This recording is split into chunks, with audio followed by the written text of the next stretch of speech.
বাড়ি আসা যতটা আনন্দের, ফিরে যাওয়া তার চেয়ে সহস্রগুণ কষ্টের। তাই বেরিয়েছি সকাল সকাল, ফিরে গিয়ে যেন একটু অক্সিজেন পাই সেখানে গিয়ে থাকার জন্য। এই প্রিয় প্রকৃতি, এই প্রিয় মানুষগুলো এবং এই প্রিয় গ্রাম ছেড়ে যখন চলে যেতে হয় ভীষণ কষ্ট হয়। বিদায় ঘণ্টা বেজেই গেছে, কাল আমাদের যাবার দিন। নমস্কার, আমাদের ইচ্ছে এবং ব্লগের নতুন একটা পর্বে আপনাদের সকলকে স্বাগত।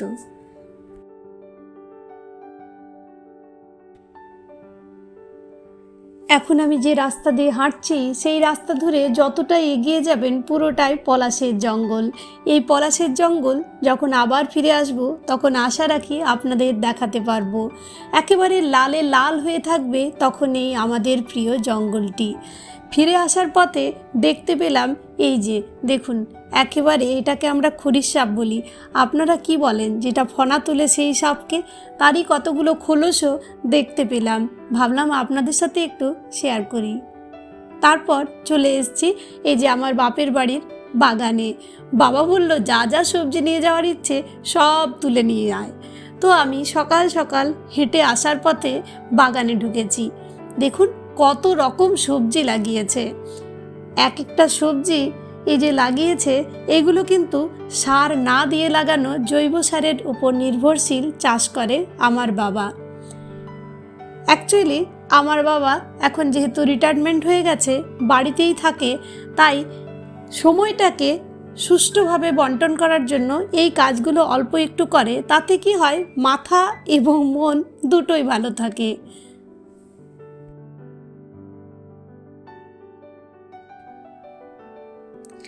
আর আমরা যারা বাইরে থাকি তারা যখন এই রকম সবজি পাই কোথাও গিয়ে খাওয়ার জন্য, সত্যি কথা বলতে সেই সবজির যে স্বাদ বাজারের সবজির থেকে তা বহু গুণে যেমন মানে উন্নত, তেমনি স্বাদেও কিন্তু দুর্দান্ত।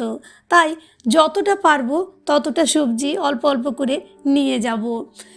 তবে যেহেতু অনেকটাই দূর, তাই সমস্ত কিছুই যে ভরে নিয়ে যেতে পারবো সে কথা বললে ভুল হবে।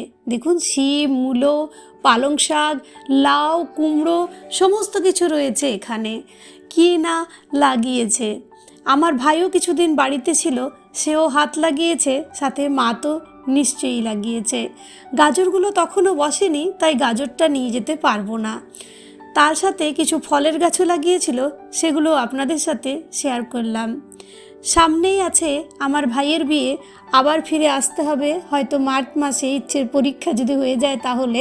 তখন আপনাদের সাথে আরও শেয়ার করব পুরুলিয়ার আরও কিছু ব্লগ। তখন আপনাদের নতুন করে আরও পুরুলিয়ার কিছু ব্লগ দেওয়ার অবশ্যই চেষ্টা করব। তো এখান থেকে সবজি তুলে খানিকটা খানিকটা করে আমি এবার বাড়ি যাব। বাড়ি গিয়ে দেখি মায়ের ততক্ষণে পুজো স্টার্ট হয়ে গেছে।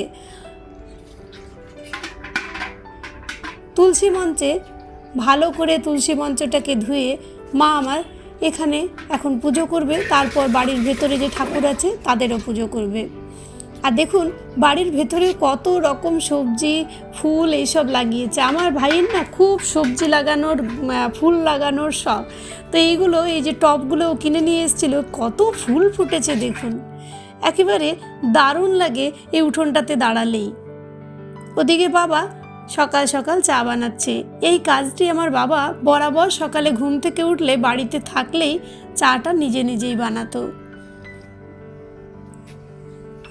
দেখুন শিম গাছটাতে এখন আর সেরকম শিম নেই, তবে খুব শিম দিয়েছে এই গাছে।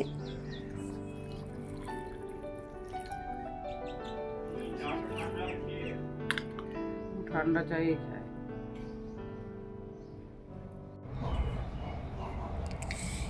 চলুন বাড়ির প্রিয়জনদের সাথে কিছুটা সময় কাটিয়ে, কালকে তো ফেরার দিন।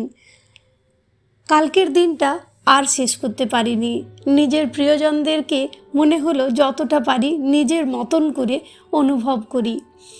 তাই পরের দিনে এই যে আমাদের ফেরার পালা, যত সময়টা এগিয়ে যায় এক একটা স্টপেজ এবং এক একটা চিত্র চোখের সামনের থেকে দূরে সরে যায়, মনে হয় যেন নিজের প্রিয়জনরাই দূরে চলে যাচ্ছে।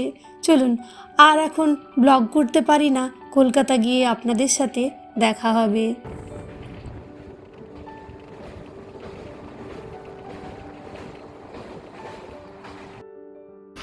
ফিরে এলাম কলকাতা, আপনাদেরকে আর দেখাতে পারিনি।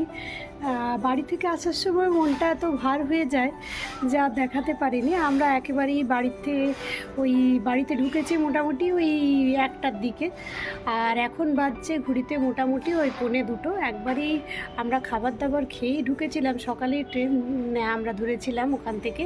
এবার চলুন, কলকাতাতে এসে নানান রকম কাজ আছে, আপনাদের সাথে সেই সমস্ত কিছুই আশা করি অল্প অল্প করে শেয়ার করব। দুপুরে খাবার খেয়েই ঢুকেছিলাম, এখন চলে এসেছি একটু কিচেনে। অল্প একটু করে বানাবো একটু নুডলটাকে ওই থুপকার মতন স্টাইলে। সমস্ত যা যা ছিল ফ্রিজের সবজি সেগুলোর সাথে অল্প একটু পেঁয়াজ কেটে অল্প নুন আর গোলমরিচ দিয়ে এই সবজিগুলো ভেজে, আর আমি রাইস নুডলে বানাচ্ছি। এটা কিন্তু যে কোনো ম্যাগি বা নুডল দিয়েই বানানো যায়। এর আগেও আমি আপনাদের সাথে শেয়ার করেছি, খুব তাড়াতাড়ি হয় বলে এটাই এখন বানাবো। আর ইচ্ছে এখন অন্য কিছুই খেতে চাইছিল না। বাড়ি থেকে এসে আমার সাথে ওরও মনটা ভার ভার। চলুন এটাকে সেদ্ধ করে তারপর সার্ভ করব। ওদিকে ব্যাগপত্র সব কিছু কিন্তু পড়ে আছে, সবগুলোর থেকে এবার সব কিছু আবার রাখতে হবে যথাস্থানে। তুলে নিয়ে এলাম একটু রসুনের পাতা, সেগুলো এই থুপকার মধ্যে অল্প দিলে স্বাদটা খুব ভালো হয়।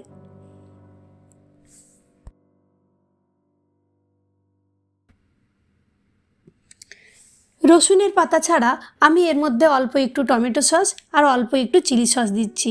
বাচ্চার খেতে তাহলে খুব ভালোই লাগে, আর অল্প একটু ফ্লেভারের জন্য গোলমরিচের গুঁড়ো। চলুন, হয়েই গেছে। এইবার ইচ্ছেকে দিয়ে আমি ব্যাগগুলো থেকে সব জিনিস যথাস্থানে রেখে নেব। তবে তার আগে আমি চা বানিয়ে দিয়ে দেব ওর বাবাকে, আর নিজেও একটু চা খাবো। মনটা একেবারেই আজকে আর ভালো লাগছে না, বারবার করে নিজের প্রিয়জন আর বাড়ির কথাই মনে পড়ছে। চলুন চাটা খেয়ে নিই, তারপর লাগতে হবে ব্যাগগুলোকে পরিষ্কার করার কাজে। নুডল খেয়ে নিয়েও ইচ্ছে শান্তি হচ্ছিল না, মনটা মনে হয় একদমই ভালো লাগছিল না। অ্যাকচুয়ালি সত্যি কথায় বাড়ি থেকে এসে আমারই মন ভালো লাগে না, ওকে আর কি দোষ দেবো বলুন। ওর বাবা ওকে একটু বাইরে নিয়ে গেল, আর আমি ব্যাগ ট্যাগগুলো এই সময় সব পরিষ্কার করলাম, ব্যাগ থেকে সব জিনিসপত্র বের করে নিলাম। কাল থেকেই তো আবার নর্মাল জীবনে ফিরে আসতে হবে, আজকের দিনটা তাই নষ্ট করলাম না, সময়টা যতটা কাজে লাগানো যায়। এইবার যাব রাত্রে রান্না করতে। বাড়ি থেকে আসার সময় মা বেশ কয়েকটা সবজি দিয়েছিল, ফ্রিজে অল্প টুকটাক আমি রেখে গেছিলাম, যেহেতু এবারে ছোটো টুক তাই। আর মায়ের ওই সবজির মধ্যে একটা কুমড়ো দিয়েছিল। কি হয়েছে, ট্রেনে ওই আনতে গিয়ে কুমড়োর নিচ থেকে দেখছিলাম রস বেরোতে শুরু করেছে, তাই ভেবেছি রাত্রেবেলায় আজকে কুমড়োটাই বানাবো। অল্প একটু ছোলার ডাল ওবেলায় ভিজিয়ে রেখেছিলাম। এখন চলুন রাত্রে রান্নাটা কমপ্লিট করে নিই। এই যে কুমড়োটা আমি কেটে নিয়েছি, কুমড়ো এবং আলু, তারপর একেবারে নিরামিষভাবে বানাবো। ভালো লাগছিল না কিছুই, তবুও দৈনন্দিন কাজ তো করতেই হবে। পরের দিনেই নর্মাল যেহেতু সব কিছু দিনের শুরু হয়ে যাবে, তাই আমি পুরো কুমড়োটাকেই কেটে নিয়েছি।